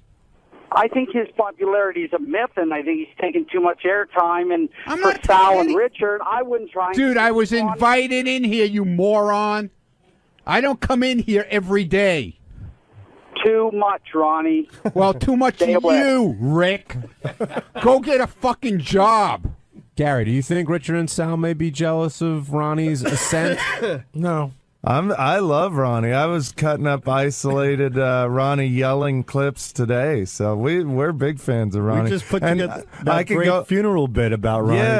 Yeah, that's awesome, dude. We love I've that. been playing that for everybody. And I could hear stories about Ronnie getting fingers in his ass every freaking day. And I can watch love it. you blow yourself all the time. It's great. I love it. Who doesn't love their grandparents? Come on. Yeah. We love Ronnie. On Wednesday's wrap-up show, all the talk was about hoarding. Matt, who cleans up after the hoarders, called in, and Gary, Ronnie, really everyone had stories about how they or their moms hoard, and this is how that conversation went.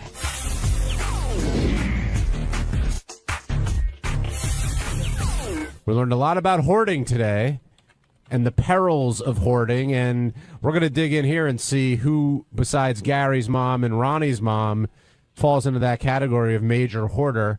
Well, let's start off, though, with Matt Paxton, who called in. He cleans up after the hoarders that you see on the show, on the A&E show, and we were all glued to our radios because he just had one experience after the other in terms of grossness and what he's got to deal with. Yeah, I got to throw this one totally to Will. We all got the email, and I looked at it, and I was like, I didn't really see what the guest could be in it. And then Will hit me back, and he goes, I'll bet you he's got some great stories. Let me pre-interview him. And then, you know, when he came back with the oozing gooey cats, that's when I knew he'd be a good guest. But he was good on the air too. I thought he was very good, but and that was some nasty stuff, Will, that we heard about. Yeah, it was great. You know, Benji said, I don't know about the guy, and I pre-interviewed him, and he had an amazing story. I mean, all you got to hear is 45,000 pounds of poop in somebody's house, and, you know, I'm hooked right there. I thought that, to me, the line of the day was when he was talking about all the bugs in that one house, and he said, yeah, we were putting cotton in our ears and sealing up our assholes. Tape their assholes shut. I mean, imagine like that's what you do for a living, and like you're laying in bed one night and a bug crawls out of your ass. It's like being in High-Pitched Mike's house. He did say recovering addicts though enjoy the job. I guess there's a new thrill every day. You're dealing with hazardous crap like that. And that's a whole other thing that I thought was really interesting about him. Forget about the cleanup part. The fact that he hires convicts, ex-convicts, and he says he had a great line that he goes, I like them when they're right on the line. Like if they sneeze, they could go back to jail. Those are the kind I like. Now, do you think that, does it surprise you, one, how much money he makes doing it? And he doesn't make enough money. No, I think he's underpaid. But when he said that the hoarding provides a wall of safety for the people who do it, do you believe that? I mean, do you think that's why people do it? I mean, was that why your mom did it? Yeah, my mom wasn't good enough to be on the show by any stretch of the imagination. She was like a hoarder, like on a lower level. But no, she was more collecting stuff that she really thought she was going to get to. She really felt that she was going to utilize the stuff. The people who are behind a wall, that's a whole other area, and I don't know what they're thinking. Now, do you collect stuff? I know you collect stuff. I do. But are you a hoarder? Would you could classify yourself as a hoarder? I'm not a hoarder, but I am a collector. And I do collect stuff, and I'm not talking about like I collect animation cells and I collect sports memorabilia. I have like piles of shit around my house. Like I just cleaned up the other day. I had a closet full of electronics equipment that I was sure I was going to use one day that's valuable. And I looked at it the other day and I go, you know what? This is all. I have stuff that doesn't even have HDMI inputs on them anymore. So I have everything in a big pile, and I'm getting rid of them this weekend. Will you get rid of it? Or I will. Although I do have to say, I pulled it out of the closet like 2 weeks ago, so it's moved to I'm going to get rid of it, but it's not that easy to just take it and get rid of it. So I do have a little bit of that in me. I have to move it from A to B and then finally to the dump. But what about Mary? Does she keep stuff or she wants to get rid of it right away? Get rid of it all. Yeah, too much shit. Get rid of it. That's the same with me and Deb. I'll want to keep everything and she'll just want to get rid of it. What about you, Will? You hoarding a lot of stuff in that New Jersey house? Not at all. If I don't use something for a few months, I'm ready to get rid of it. pretty good about that. Did you see on CBS Sunday Morning this past weekend, they showed a guy that works on the show, and he's like us. He's got a basement full of shit. So what it turns out that in all of this crap that he's got McDonald's toys from the 80s that are still in the package and keeps telling his wife they're valuable, he had, turns out, Billy Bean's Mud Hens jersey. So that's valuable. So now he's convinced his wife, because he found one valuable thing in the pile of shit, that they can't throw anything away. Who do you think the worst hoarder is around here, just in terms of their office space? Like, who keeps the most stuff laying around? Well, Benji, when Benji did what Will used to do, I never really questioned him on how he did it, but he had lots of envelopes coming out of it. It didn't seem like there was a system at all, and there was just a lot of paper. So I think he's probably a bit of a hoarder. Yeah, I definitely have hoarding tendencies for and it's for two things. It's either anything with potential value. Like I'll have like 4 tubes of toothpaste, and if there's still a little bit left, oh wow, I gotta finish this, I gotta finish it. And the other thing is anything potentially sentimental or that leads to a memory. It's very hard, and that can be a shirt, that can be a T-shirt. It's very hard to just throw it. I love when something's absolutely destroyed and I can throw it out and not have any feelings towards it. I have a Bruce Springsteen shirt from the River Tour that I washed once and now wouldn't fit on a 7-year-old, and I won't throw it away. Yeah, because it means something to you. Well, I think I'm going to sell it on eBay, but I went on eBay and it's completely fucking worthless. And at one point, I tried to make one of my kids wear it. They looked at it and they go, I'm not wearing that. Atif, you're on the wrap-up show. Yes, good morning. I have a quick question. I was on hold when Matt was on Stern, but he never got to my call.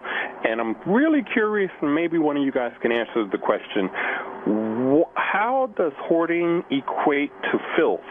I can understand hoarding is saving a lot of things or collecting a lot of items, but why are hoarders so dirty? Like the houses, they don't have water. Like the guy said, they crap in the, in the blankets and piss in bottles. What is that all about?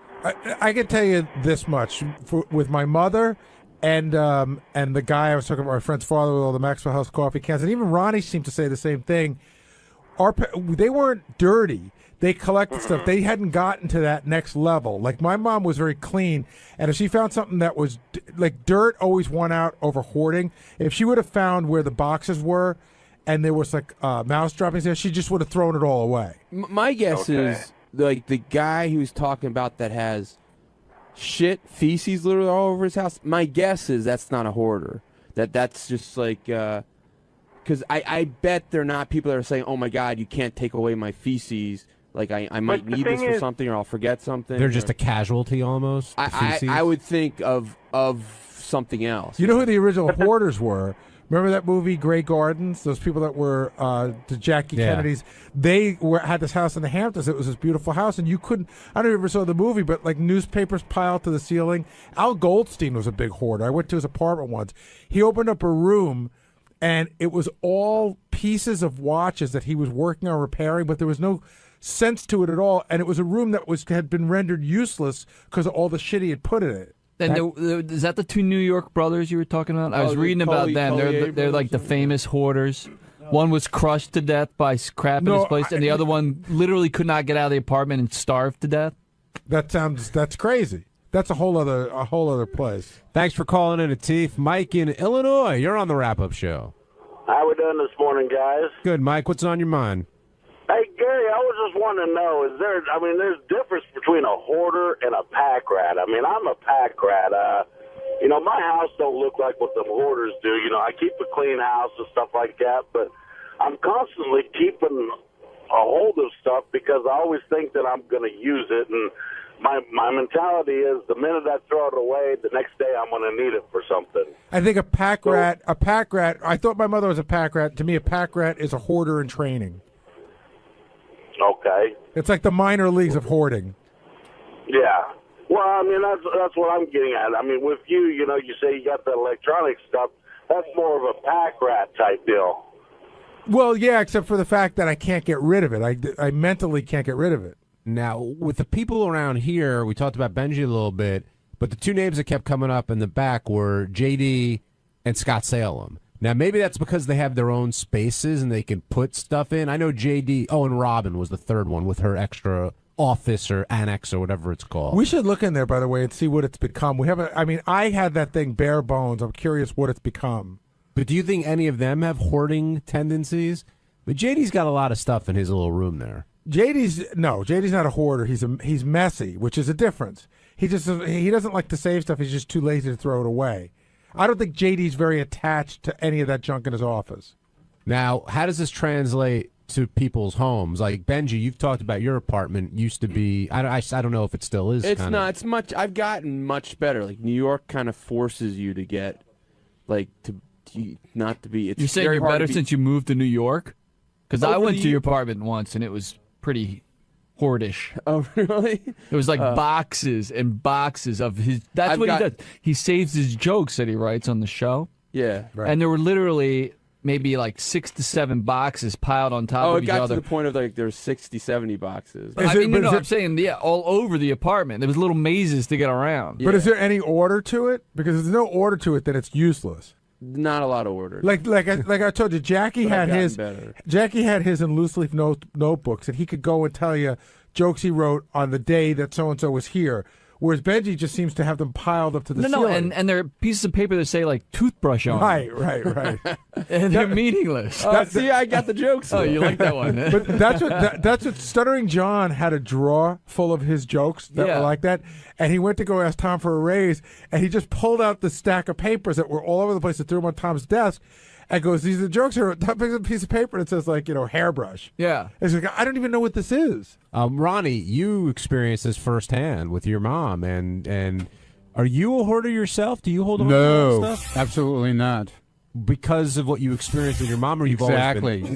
Dude, this was one of the worst experiences, probably one of the most experiences of my life, cleaning out that house. Why was it so traumatic for you? Because it was, what happened was, like I said on the air earlier, my mother had gone in for surgery. And when she had gone in for surgery, I had cleaned the house out once. And by the time, like 4 or 5 years later, when she passed away, dude, I mean, it was worse than the first time I cleaned it out. It was insane. What made it so insane? Just all the boxes and the containers.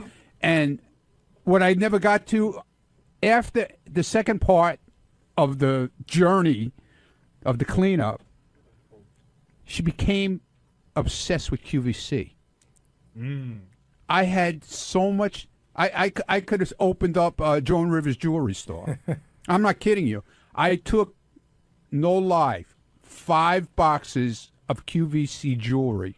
What'd you do with it? I donated it to like a charity Right. thing, and it was all costume jewelry and shit. But still, it was insane. Just She was addicted to QVC. You She think? got it after I stopped her from hoarding, I guess, containers and stuff.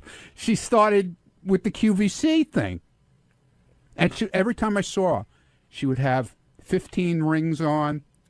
And then she started with like these Indian bracelets, and then it was the Joan Rivers stuff, the watches, the bracelets, the necklaces. She just went from one thing to another. Yeah, the really sad part when I cleaned out my mother's house was I called all my buddies over, and I said, "Listen, I got to get this done in a weekend. Can you give me a hand?" So we ordered this giant dumpster, and I'd even sort of hid it from my friends to some degree how bad it was. So they thought it would be fun when we were taking all the stuff out. Every time we went by with something, my mother was grabbing it from them, like, no, you can't take that. And so they would take out something that was glass, because we had this empty dumpster. They thought it would be fun to just throw it in the dumpster and hear it break. And every time it broke, my mother's whole body would shake, and she would start to sob uncontrollably. And I called the guys in the basement. I was like, "Guys, can you just lay it down, please?" They just thought they were having fun, but it was killing her. And when you guys were going through the house, I mean, it had to be heartbreaking, I would think. Even though that stuff didn't mean anything to you, there had to be something you associated. Oh yeah, there was a lot of stuff. I mean, clothes. Forget about it. She'd buy clothes that still had tags on them, never wore them. That's right. Seeing old stuff that still had the price on it that was brand new but 15 years old was the weirdest thing. Stuff that they had bought and never used. Just a waste. Did you find any of your old stuff in the house? Like, did she hold on to any memories of you or things you had? Like pictures and stuff like that, but nothing else. Because when I moved out, I took all my stuff. But like Gary said, he got a dumpster. I could, in the development where she lived in the garden department development, you couldn't get a dumpster. So I had these guys, one of these junk companies, come with a 12-yard truck, dump truck. They had to make 3 trips, 3 full trucks. Wow. I will also say that when my mother, when we were selling the house, we were cleaning up, my mother claimed she'd spent 2 months cleaning the house to get ready for this tag sale. And I told the story on the air. A fan comes over. He didn't, like, it wasn't advertised, but when the guy came over, he recognized me.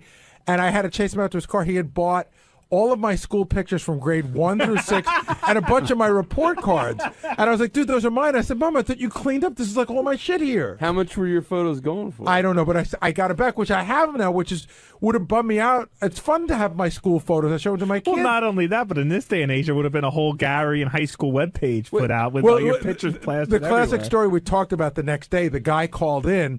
There used to be this little thing, a lot of families had it. It was like, you put it on your wall, it was like a dog house. It was flat, and everybody's name was in it. Whenever anybody did something bad, you'd put the dog in the doghouse. And the guy called up on Monday to say that he bought it. It said Mom, Dad, Steven, Anthony, Gary. It's fucking Did embarrassing. your mom put those out to sell, or someone on a company came through and like just priced everything? No company came through. My mother just put everything out, and people just started grabbing shit. Oh, just like unclassified boxes. Yeah, and stuff. I said, Mom, you cleaned up? She goes, yeah, I did. Guy opens up a box. There's all my shit.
By the way, we got to get to the bottom of our bathroom situation again. So we have in our compound here, we built a little bathroom. Yes.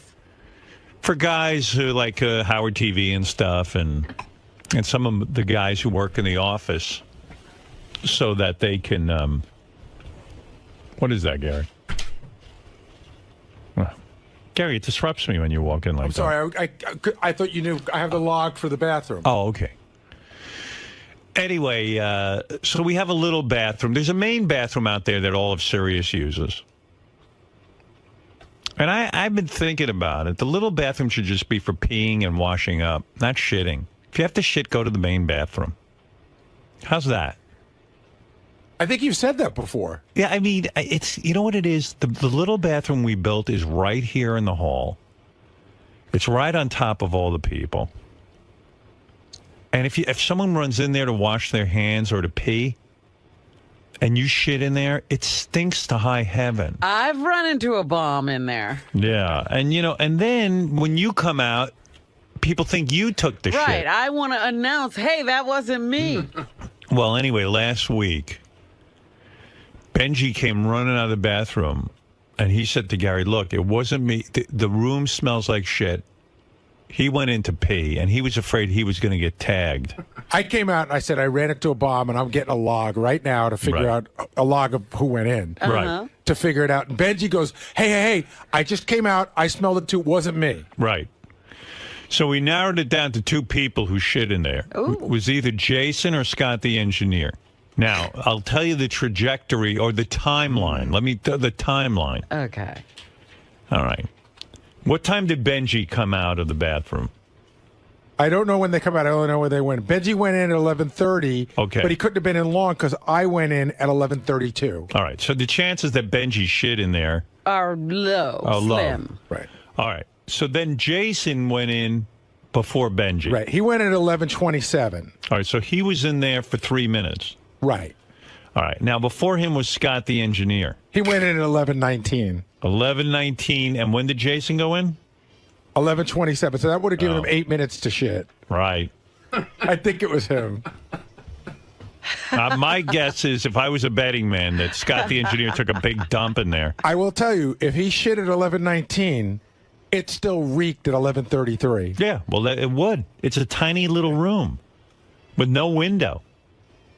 Is there a fan in there? I don't think so, no. No, I mean, to shit in there is absurd. You shit in there? Tell the truth. Swear on your son's life you didn't shit in there this past week. I'm not gonna. What? I'm not going to swear on my All right, son's it life. was him. But I'll swear on my life. I didn't shit in there. No, but what who was cares that? about When your was life? It? Friday? Thursday? It was Wednesday. Wednesday No, right after the show. absolutely not. So then it was Jason you're claiming. 'Cause I'm it's not either- claiming it's- anything. It's either you or Jason. I wasn't me. I can guarantee that. It wasn't me. You won't swear on your son's life, though. No, but... Why? If you did it, then there's no problem. I mean, if you didn't do it, there's no problem. So you did shit. I didn't shit. And you were in there for 8 minutes. No, I didn't. I wasn't in there for 8 minutes. It says... Yeah, that's true. When That's I went true. in All there. right. Okay. Jason, did you shit? I've shit in the bathroom before. Did you shit on there on Wednesday? Zero idea. I have no idea. All right, then it was Jason. Well, Did you shit on there on Wednesday? I'm shitting there all the time. Yeah, but you don't. Why do you shit in there? Because it's a bathroom that I use. By the way, so does Benji and so does Scott. And not only Benji, that, have but you just ever, wait a second. Let's back that up. Have you shit in there? In 6 years or 7 years, it's possible once after the show I have, but no, I do not. I rarely. What, are we taking your word for it? Well, why not shit in the big bathroom where there's ventilation?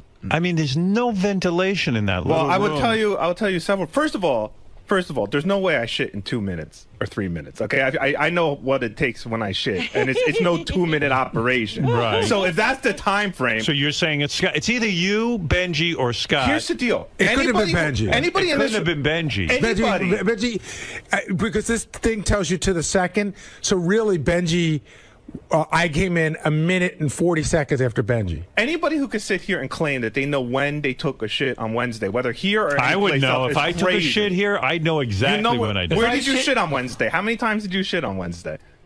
I know how many times I shat here on Wednesday. Okay, but here is part of my life. Oh, here Like, is a huge thing, though. Yeah, man. but here is part of my life. Like, You I'm shit here at all- work. They've gotten so comfortable with Right. it, it's not a big deal. I mean, I'm here 10, 12 hours a day. I'm not remembering every shit. No, I can't tell you this. I am having constipation problems, but if I shit on a show day, it's in the big bathroom. Right. If there's no show, I might go in the other bathroom and shit. Okay, fair but enough. I guarantee that Wednesday was a show day. I will not shit on show day in that bathroom. Howard, I know Jason has been seen taking newspapers into the bathroom. So let me tell you what's going I'm not on. denying that I shit in the That's so bathroom. gross. Let by me tell the you what's way. going on with that. Okay, Because well then I yell spoke at to everybody else that does. Yeah. I spoke to Like, Tracy. Don't sit in there and read and Maybe shit. somebody had gas. Howard, No, gas doesn't last that long. I spoke to Tracy about the newspaper thing. You know that Jason and Tracy didn't talk to each other for like 2 days last Yeah, well, week. Tracy was very rude and wrong, I thought. Here's what I was She- told. That this is what how I hear it, Jason. You can give your side. Jason goes into the bathroom with newspapers. Right. Maybe when he shits, he wants to read the paper. Then he leaves them in there. His argument, Tracy goes, they're gross, throw them away. And Right, his because argument who wants is to touch it? he's leaving them for other people who want to shit and read the paper. And let me- No hold one on, can wants I- to touch your newspaper after you shit and you've had your shit hands on the newspaper. Throw that shit out. Now, the actual story is... It's so gross. I throw the newspapers out. Like, people who come to my home, It doesn't they take the paper. Hold it, Jason. People come to my home sometimes and they take the paper. Like, I have a paper delivered to the house. They take the paper and I see them disappear with it. Right. And then they come back and they put it back on my kitchen counter. And I'm like, that guy, I know he just took a shit. And now that paper's back. I don't want to touch his shit paper. I mean, you can't take a shit without reading the newspaper. First of all, a good argument can be made. You better be in touch with yourself when you're shitting. Sitting there all day with your hemorrhoids is not a good idea. You're going to develop hemorrhoids if you don't have them. Just shit and get off the pot.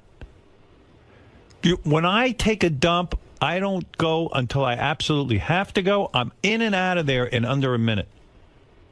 I shit, and I stand up and wipe off, hose down. I take my baby wipes, I get in there, and I dig out every remnant. Clean as a whistle, and I get out of there. All in a minute. So your underwear is always clean? Oh, yes. Always. Absolutely. As long as I have baby wipes. Why, your underwear isn't clean? It's clean like 99% of the time, but sometimes shit happens. Shit happens. I'm not allowed to put wipes in the toilet. Why? House. What do you mean you're not allowed? Well, because the plumber told us that it's bad. So then get a plastic bag and put like a baby diaper. Yeah, I do. I use them sometimes when I need to. But I used to put them in you throw your duty into the you don't put it in the toilet? Well, I don't use them that much. He told us this like 2 months ago. So what do you do with the baby wipes? Now I put them in the garbage. Oh. But there's a plastic bag in there. And then do you tie up the plastic bag or you just leave it? I put a magazine on top of it. I'm not putting... So there's shit... I'm not putting gobs of shit in there. Oh, my God. That's so gross. Just flush it down. So what? So you'll... Well, because it could cause a big problem. Whatever. Like the kind of problem where they got to dig up pipes and, you know... It's worth it. There's shit in your garbage pail in your house. But Jason's saying that... So, Jason, you're saying that you were not reading... The whole reason I got mad at Tracy was because I wasn't leaving the newspapers in the bathroom, and I was talking to Tim's beautiful assistant, Sarah, in the hallway. Yeah. When Tracy came out screaming at me, every time you take a shit, you leave a newspaper in there, blah, blah, blah. Well, so I got no. And I told her that, and I also told her that I didn't appreciate being screamed at about my shitting habits in the middle of the hallway while I'm talking to somebody. Well, you got a but point. we're fine about that now. But the whole point was, no, I wasn't leaving stuff in there. And now I've come to the point where every time I see a newspaper in there, I report it to Tracy immediately. So you won't get accused. Yeah, the second I see one in there, I go to the USA Today in there. There's the Daily News in there. I'm like, why I not don't shit in the main bathroom though? Because I mean, all of your coworkers are going to walk by. Well, first of all, I try and do most of my shitting in the afternoon here. It's quiet, it's empty, everyone's gone for the most part. Okay. And the one in the hall, it's gross. You're sitting in between people. You're hearing God knows what going in all the stalls next to you. Yeah. You see the things on the floor. Now that said, Scott and Benji, if they claim that they know exactly when and where they shit on Wednesday, I'm sorry. I just don't think that's honest. I will say for Scott, I have no idea where I shit. Listen, I know when I take a shit at work. That's a major thing. But you're here right. 4 or He's 5 right. hours a day. I do You're know. here. I'm telling you, I know. You did not shit Wednesday here. Absolutely. And I didn't Benji, shit you know Wednesday you at all. didn't? Positively did not shit So it was Wednesday. a Jason All right, turd. so I somehow- what I'm saying is that everyone's got to smell your shit for a half hour at least. And I have to smell everyone else's shit here. I'm not the only one that shits at work. I got to defend Jason a little bit because I'm looking at the times here. So Jason went in at 11:27 and 23 seconds. Okay. Yeah. Benji went in at 11:30 and 38 seconds. So Jason would have had a shit in 3 minutes and 10 seconds. And read the newspaper. What, you think that's impossible? It is for me. What, to shit in 3 minutes? Howard, I couldn't shit. First of all, you just made a whole thing about how I bring the newspaper in, which is true. Right. Which means way more than 3 minutes. I'm in the bathroom. When I go to the bathroom, Well, It takes me a minute. It takes me a minute to put the paper down. Who went in before me? Before you, I don't remember. Scott DePace. I don't remember. No, it was he makes really bad ones. one of the guys on our TV show was in, but he was in 2 minutes before Scott. Scott is the biggest lapse of time. Right. There was a guy from TV. He went in 11:08:01, and then Scott went in at 11:10:28. The 18-minute swing there, bro.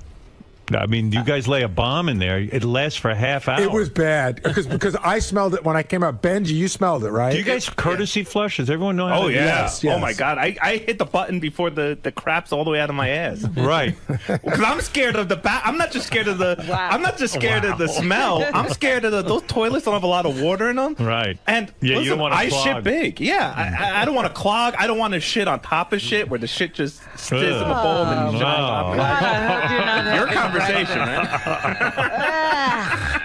Ugh. How about when you can't clean the toilet when you shit and then there's remnants left all over the place? You know what I do?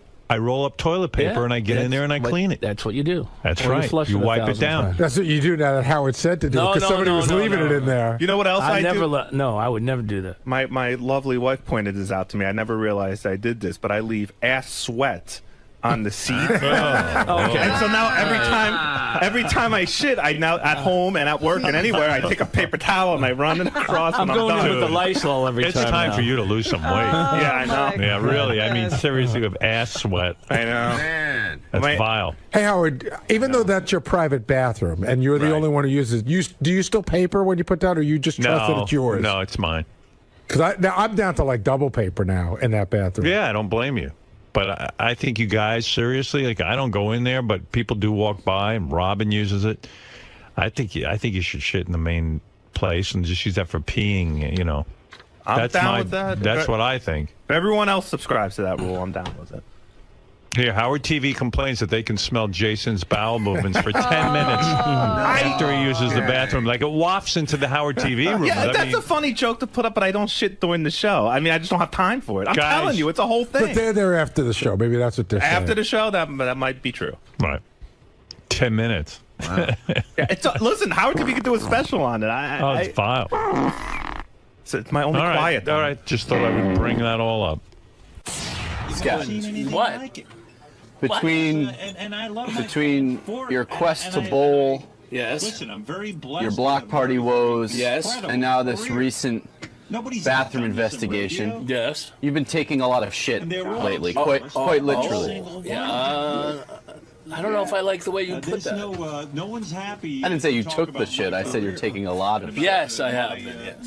But you maintain that not only the time frame, but also the day, you maintain that it wasn't you. You were not the poop caper. I'm not the culprit. Absolutely not. No, that I will say definitely, positively, absolutely. Yes. Not me. Based on the way he remembers things, do you believe Jason is the poop culprit? I can't say for anybody else, but I can say for me. I didn't do it. It wasn't me. Did you smell any remnants from possibly a third party? I don't remember. A second pooper? It could be. I A go third in there. pooper. I go in there a lot, and it stinks. I tell you that much. But I don't remember that day of stinking. Great show, John. Thank you, John. Whatever. It's going to be a great Do you believe, due to the lack of ventilation issues, that a fart gone awry could be responsible for the leftover smell? If it was a really bad one, yeah, it probably could be. But look, possible. Anything's possible. Wasn't me. like I'm an asshole. Would you take a lie detector test? Yes, I would. It's just a remarkable. Yes, absolutely. I believe you. Thank you. I mean, I'm in here. Based on the way the evidence was presented to you, the time frames, you're still close to 100% sure that it wasn't you. You require way more time than. Just solely based off the 2.5 minute, 3 minute time frame that they gave us. I mean, there's just no way. If I shit, that would be like the fast. That means I went in, closed the door, locked it, pulled my pants down, sat, did my business, and left. That it would be an incredibly efficient shit for me. But again, and I'm sorry, I do not believe Benji and Scott. I think they're lying out their asses. I don't remember. A, if I took a shit on Wednesday. B, where I took that shit. I'm sorry. I have no idea. I just spoke to Scott. He's willing to take a lie detector test to clear his. But a lie detector test. I mean, he could believe he knows. You know what I mean? Like, you take a lie detector test doesn't prove anything to me. I'm not embarrassed. If I'm the one that took the shit and it was smelly, I guess I apologize.